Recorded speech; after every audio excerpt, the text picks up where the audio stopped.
Wa'an Mahmud ibn Labid, dari riwayat Mahmud bin Labid, beliau berkata bahwa Rasul bersabda, Inna akhwafa ma akhafu alaikum asyirkul asghar ar-riyahu. Akhrajahu Ahmad bi isnadin hasan. Bahwa cek Rasul, paling saya takuti dari kalian adalah syirik kecil. Naon syirik kecil teh ar-riyahu nyata riya atau sum'ah. Riya beramal karena ingin dilihat oleh orang lain. Sum'ah beramal karena ingin didengar kabeja cikurang oleh orang lain, sehingga yang dia harapkan adalah pujian dari sesama makhluk. Berarti ibadahnya itu karena Allah.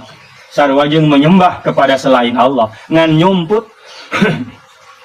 Salat nama salat fardhol lillahi ta'ala, puasa nama puasa fardhol lillahi ta'ala.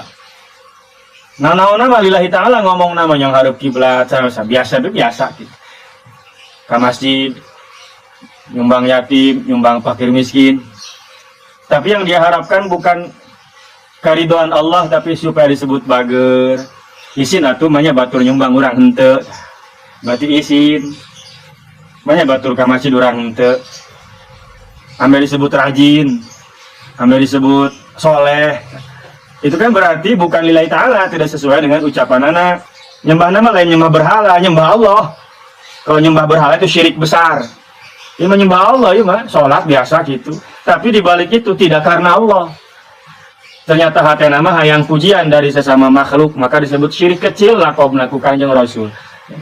Atau syirkul khafi disebutnya, syirik yang samar. Sehingga yang tahu hanya Allah. Tidak bisa kadele kubatur, jalur nama bagus. Tapi itu bahaya.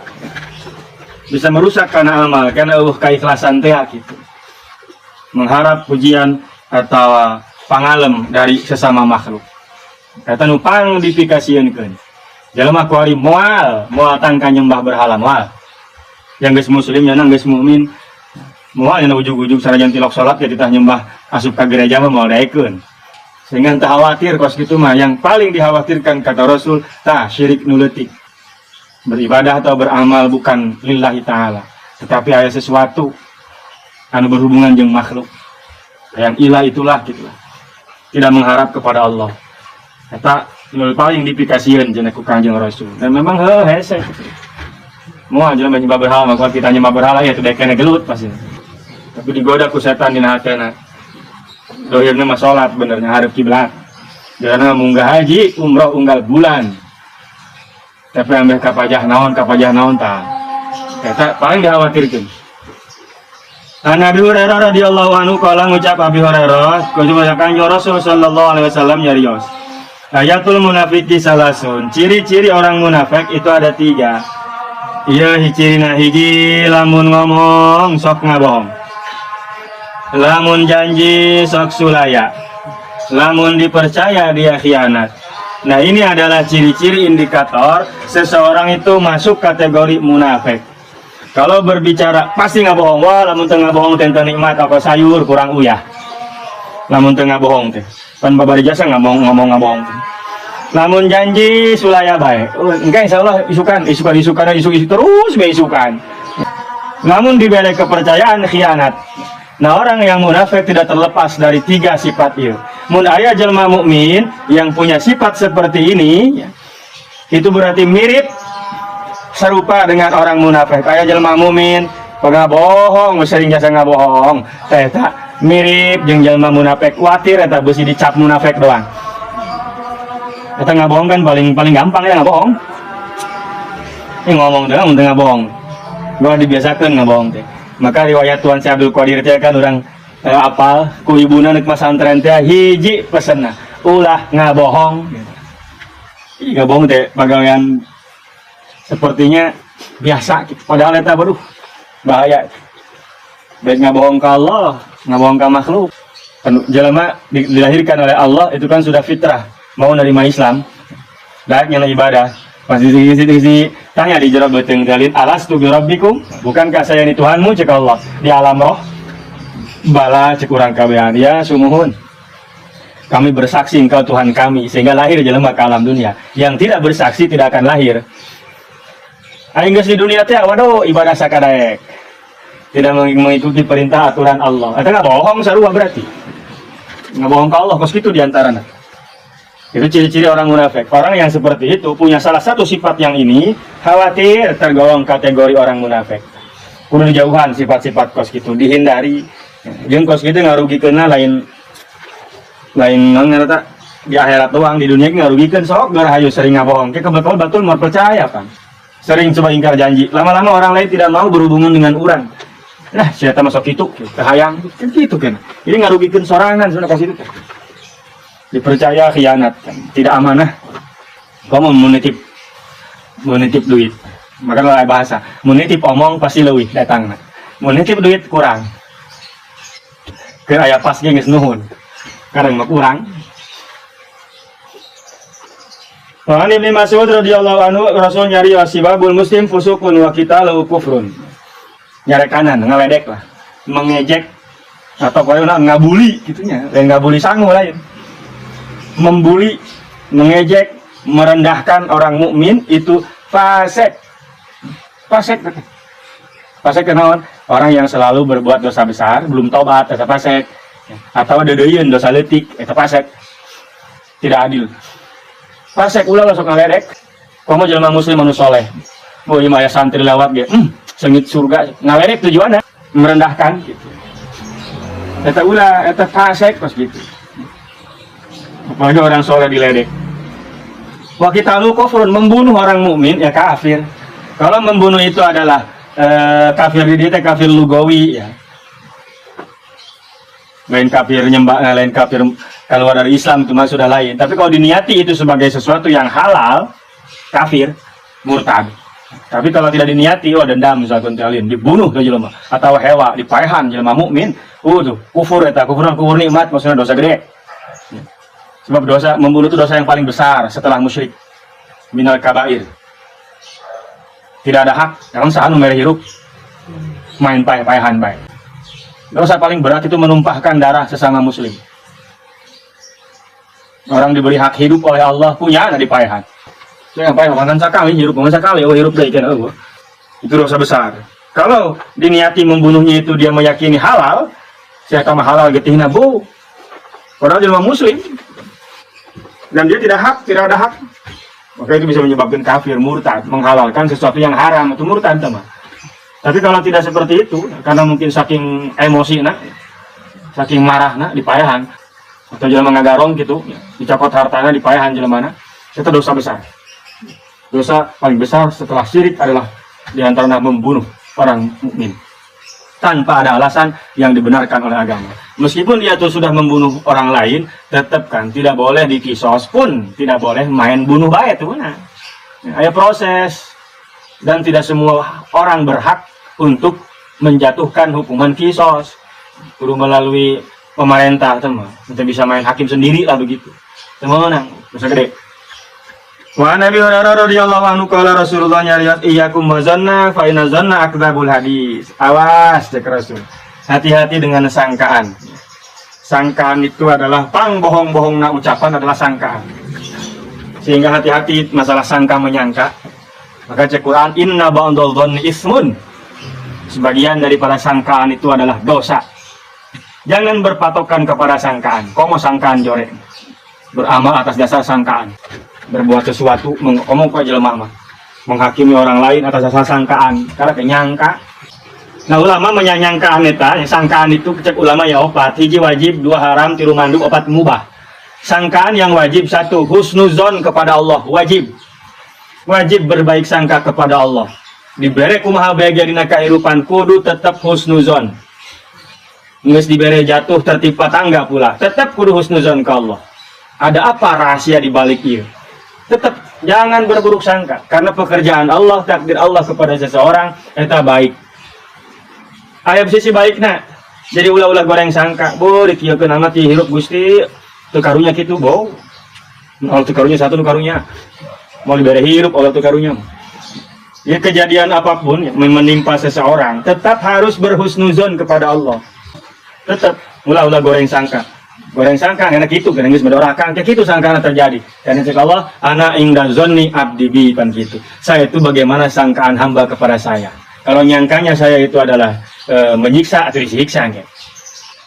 Yang kana bager ngadoa yang ka diijabah yakin atau diijabah nah asal mau diijabah atau mau jadi wajib husnuzon kepada Allah aya nu haram naon suuzon kepada Allah haram misalkan dibere gering dibere miskin dibere kitu pokoknya berbagai macam kesulitan dibere suuzon ke Allah ulah doraka suuzon ke Allah haram harus tetap baik sangka apapun yang terjadi meskipun berat kata limana ku hate tetap husnuzon kepada Allah haram suuzon kepada Allah haram lagi suuzon ya berburuk sangka kepada orang muslim yang secara zahir dia baik adil jadi keseharianan adil lah sok salat jelema sok ngaji wae puasa terus wayahnya tak pokoknya baik keseharian anak itu mencirikan seorang muslim yang baik lalu goreng sangka ke jelema kos kitu haram komo jelema soleh nah ya luarnya soleh kita tidak tahu dalamnya luarnya katempona soleh kasat mata dia soleh lalu di suuzonan kurang tah berburuk sangka kepada orang tersebut hukumnya haram ada lagi yang sunnah husnuzon bagus sangka kepada orang yang secara zahir memang adil orang baik jelema soleh dohirna menyana jelema soleh maka harus sunnah kita berhusnuzon kepada orang tersebut namun bersuuzon haram ayo mubah boleh alias boleh itu ya tidak haram tidak sunnah, tidak wajib deh. Naon goreng sangka ka jelema anu geus masyhur baunya teh tukang maksiat. Jaya di desa kampung nyaho jaya mah tukang mabok, tukang judi, tukang main, tukang zina. Terus nyaho kabeh kadang-kadang nyana mah mau botol arak. Bari ngabaca ngomong ka dieu ka ditu. Tadi orang goreng sangka ka jelema kos kitu tah kepada orang yang memang sudah masyhur di antara manusia, dia adalah pelaku maksiat. Kita berburuk sangka kepada orang tersebut itu boleh. Itu haram itu. Sebab naon? Atunya nana geus seolah-olah memberitahu bahwa saya itu orang seperti ini. Ketika dia terang-terangan mabok di hadapan manusia, di hadapan orang lain, berarti nyana geus merenya otak aing teh tukang kos kieu. Geus teu isin-isin ngomongkeun judi di hadapan batur. Berarti tukang judi kan disangka kurang goreng sih teman tukang judi atau tuh haram teman boleh dong boleh ya memang dirinya sendiri sudah memberitahu kan kepada orang lain bahwa aing teh kos kieu seolah-olah gitu nah bersuuzon kepada orang yang seperti tersebut itu tidak haram boleh tapi enten wajib teh sunnah boleh Mu'an Makil bin Yasar bahwa Rasul mengatakan mamin abdin yastarihillah rakyatan yamutu yawma yamut wa huwa ghoshun mi ra'yati illa harramallahu alaihi jannah. Tidak ada seorang pun yang menjaga rakyatnya jadi pemimpin lah. Ketika dia mati sebagai seorang pemimpin, ketika dia mati lalu dia pernah berbuat tidak adil kepada rakyatnya, nipu tak adil, diharamkan ku Allah untuk masuk surga. Ya hadis jadi dalil ancaman serius bagi para pemimpin. Baik pemimpin di keluarga, pemimpin di suatu kelompok, pemimpin di suatu wilayah, nu terkecil RT naik ke RW naik ke jaro di urang mah naik ke lurah camat bupati gubernur presiden siapapun pokoknya manu diberi kewenangan untuk mengurus perkara orang lain sesama mukmin lalu henteu adil rakyatna nu diurusna merasa dirugikan diperlakukan tidak sesuai dengan seharusnya eta ulah gagabah haram ka surga bu lain perkara enteng kita jadi pemimpinnya tapi jalan ada laptar yang jadi pemimpin memang kudu aya nu memimpin tapi yang bangun teh lain kudu aya memang hayang gitu berebut presiden aya keneh geus rame paheula-heula daftar hayang jadi presiden ciri hayang nama naon ieu atuh relasi ngabeakeun triliunan duit boro-boro presiden RT jadi RT kuat geus main dukun main duit main RT gajina ge sabulan 300.000 sabulan hitung ya sabulan 30 juta budak sekolah SMP biasa sampai 10.000 lin sabulan 300.000 lah kalau sekolah SMP gaji 300.000 ya aja diudag-udag hayang jeung tujuannya tujuannya bagus mah bagus atuh tujuannya bagus mah ya kita berhusnuzon mungkin tujuan mereka malah ragus tapi di jalan ternyata katanya jeung nu jore ilu jore tetap pemimpin memang harus ayah pemimpin ini mah bukan lain ngomongkeun geus jadi nah ieu geus jadi nanti anak jadi nah eta ku hayang-hayang teuing gitu rela mengeluarkan padahal kadang-kadang ya kemampuan pun walau alam aya peueuh Kudu benar-benar jadi pemimpin itu. Jangan sembarangan. Jangan hanya sekedar mau, tapi juga mampu dan mengerti terutama. Namun sekedar mau, siapa yang punya uang dia bisa. Yang pentingnya boga channel, boga kekuatan. Padahal lain eta doang. Ke awalnya ada geus jadi mah atuh kumaha ge tetep pemimpin geus jadi mah. Cenah ge loba korupsi atau kieu nya nepotisme dan lain-lain ya atuh geus jadi mah tuh kumaha tuh. Yang geus jadi sih. Nya di akhirat sama kumaha nyanang ge bertanggung jawabanan. Ari geus jadi mah teu bisa teu diaku ya. Ketika pun pemilihan kita tidak pro kepada orang tersebut karena alasan yang baik, alasan yang benar. Tapi ternyata nyanang nu jadi atuh enggak akui dia sebagai pemimpin kita. Kalau memang ngejadi mah teu kumaha jeung ngejadi sih. Imam itu harus diturut meskipun nyana jelema pasek kadang tetap kudu aya pemimpin. Sebab lamun eueuh lebih parah deui lamun eueuh mah. Jadi pasek ge lumayan sebab mun eueuh mah lebih parah deui kana. Aing geus jadi mah. Jadi siapapun orang yang memimpin atau pemimpin paling kecil lah pemimpin di rumah tangga, gagah itu. Sama dia pun punya rakyat, punya istri dan anak. Atau istri punya anak dan suami. Atau pemimpin kepada diri sendiri. Tadi saya orang yang mimpin awak kurang, Bang.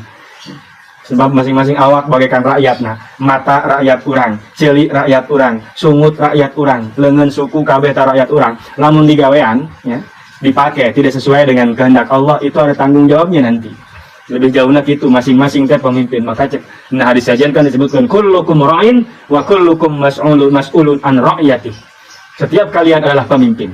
Dan setiap kalian atau setiap pemimpin akan ditanyai tentang terhadap apa yang dipimpinnya.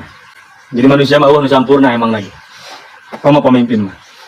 Tapi artinya kudu jelas, kudu punya patokan, kudu bisa, kudu lain hanya sekedar mau, tapi mampu dan mengerti terutama. Jadi dorongan anu hade, motivasi dia mau jadi pemimpin buat apa? Motivasi yang terdalam dan jero hate. Dan motivasi nu diomongkeun ka batur, visi misi nu diomongkeun ka batur eta mah gampang. Tapi motivasi niatnya tak kumaha. Geusna Umar Bang. Sieun nya na beusi mun jalan jore sehingga dihadean jalan.